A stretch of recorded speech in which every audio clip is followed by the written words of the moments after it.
Hello my friends and welcome back to my channel.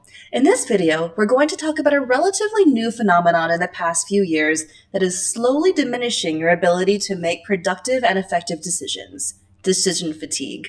I'll explain to you exactly what decision fatigue is, what causes it, and how to prevent it, so that you can perform better in your own life. Before we do that though, if you could do me a huge favor and subscribe to my channel, I would really appreciate it. My name is Sara Stilleke. I'm a scientist, and my channel is all about how to level up to become more productive and successful. To begin, what exactly is decision fatigue? I think the best way to define this concept is to give you a few relatable examples. Think about the last time you went to a coffee shop to buy a cup of coffee. The barista asked you, "What kind of milk would you like?" We have oat milk, soy milk, almond milk, coconut milk, and if you're really lucky, cow's milk. Now think about the last time you tried to book a flight, and the website asked you, "What type of ticket would you like to book? Economy, basic economy, premium economy?" What does it all mean? Technology and human progress means that we now have endless choices for nearly everything, which may seem great on the surface, but the cumulative effect of all these constant choices, and thus the constant decision-making, is leaving us feeling mentally overwhelmed and exhausted. This, my friends, is decision fatigue.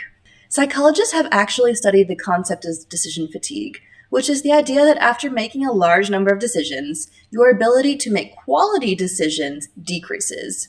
Did you know that the average person can make over 35,000 decisions every day? It's no wonder we feel exhausted at the end of the day.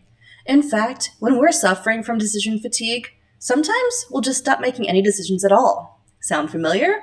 That's right. Decision fatigue can be the cause of procrastination and a related phenomenon known as analysis paralysis. Advertisers are definitely aware of decision fatigue and often use this to their advantage. Have you ever noticed how unhealthy sugary treats hang out in the checkout stands of the grocery store? Marketers know that your decision-making abilities have likely been depleted by the end of a full grocery trip, so you're more likely to add these impulse buys to your cart. Similarly, have you ever felt overwhelmed by the viewing options on streaming sites like Netflix or Hulu? So you just watch whatever the top recommended choices are, regardless of whether you actually want to see that show or movie? We can easily experience decision fatigue when picking from among hundreds of TV shows, so the convenience of a hand-picked for you option can be very appealing. So now that we understand what decision fatigue is and how it can hurt you, what can we do to fix it?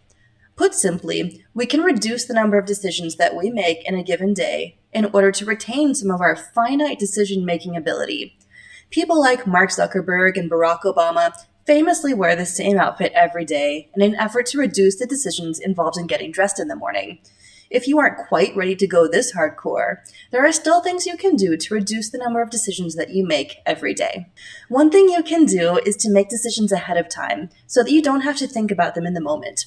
For example, before heading to the grocery store, you can plan out the meals you want to prepare for that week and create a grocery list.